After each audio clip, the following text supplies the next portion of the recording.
Case file number 1. Status open. Today's investigation.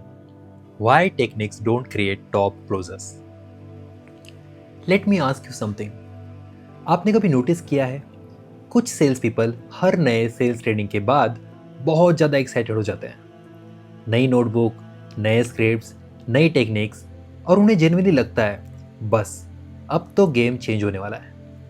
लेकिन अगले 30 दिन बाद, 60 दिन बाद, कभी कभी 6 महीने बाद भी उनके रिजल्ट ऑलमोस्ट वही होते हैं। टारगेट स्ट्रगल कर रहे होते हैं, कॉन्फिडेंस फ्लक्चुएट कर रहा होता है, और फिर सर्च दोबारा शुरू हो जाती है।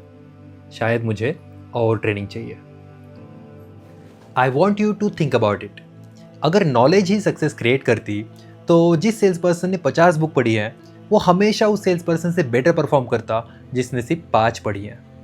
अगर टेक्निक्स ही डिफरेंस क्रिएट करती तो हर नए कोर्स के बाद क्लोजिंग रेट परमानेंटली इंप्रूव होना चाहिए।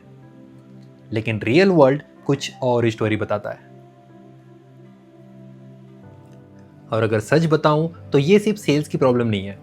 जिम हो, बिजनेस हो या कोई नई स्किल, लोग इंफॉर्मेशन कलेक्ट करते रहते हैं लेकिन इम्प्लीमेंटेशन वहीं का वहीं रहता है।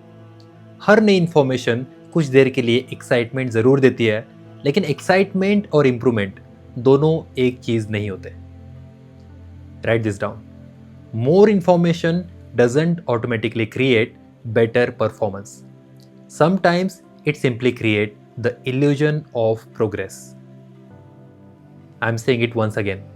ज़्यादा इंफॉर्मेशन लेने से बेटर परफॉर्मेंस नहीं आता।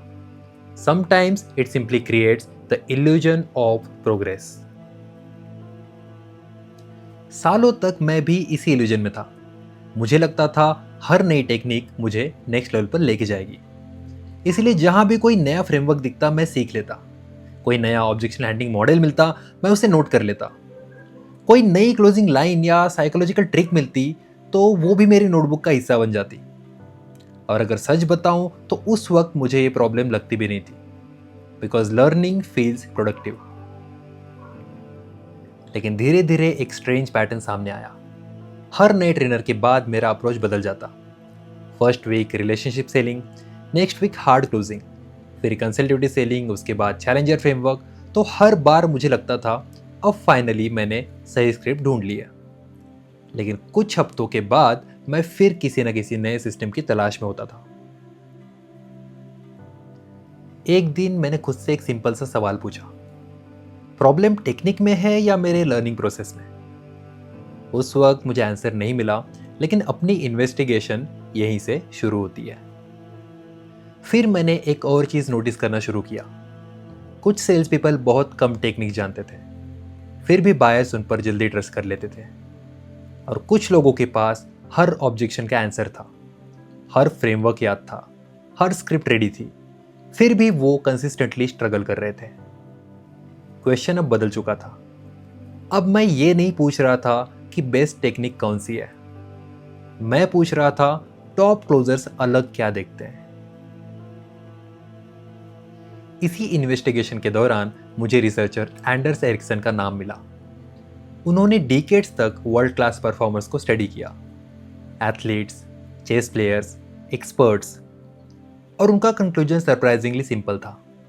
टॉप परफॉर्मर सिर्फ प्रैक्टिस नहीं करते, वो डिलिबरेट प्रैक्टिस करते हैं, पर्पस के साथ, फीडबैक के साथ, रिफ्लेक्शन के साथ। हर रिपीटेशन बिजी रहने के लिए नहीं, बेटर बनने के लिए होती है। यस, लेट मी रिपीट, हर रिपीटेशन बिजी रहने के लिए नहीं, बेटर बनने के लिए होती है। और तब एक रियलाइजेशन हुआ। प्रॉब्लम ये नहीं थी कि मैं कम सीख रहा था, प्रॉब्लम ये थी कि मैं गलत तरीके से सीख रहा था। मैं टेक्निक्स कलेक्ट कर रहा था, लेकिन क्या मैं पैटर्न्स ऑब्जर्व कर रहा था? बिल्कुल भी नहीं। Repeat after me. Technique collectors chase answers, authority closers study patterns. उस दिन के बाद मैंने अपना पूरा फोकस कंप्लीटली चेंज कर दिया। टेक्निक्स कलेक्ट करना ऑलमोस्ट बंद कर दिया। उसकी जगह मैंने बायर्स को ऑब्जर्व करना स्टार्ट किया। बायर प्राइस सुनते ही डिफेंसिव क्यों हो जाता है, कुछ लोग प्रेजेंटेशन के बीच में ही मेंटली डिसाइड क्यों कर लेते हैं, और कुछ बायर्स सब कुछ पसंद आने के बाद भी क्लोज क्यों नहीं होते, ये सारी चीज़ें। लेकिन मेरी सबसे बड़ी लर्निंग अभी बाकी थी, जिसने उस वक्त मेरे सेल्स करियर को कुछ और मीनिंग दिया और 2 साल बाद बिल्कुल अलग। That investigation opens in part 2. Case investigation continues.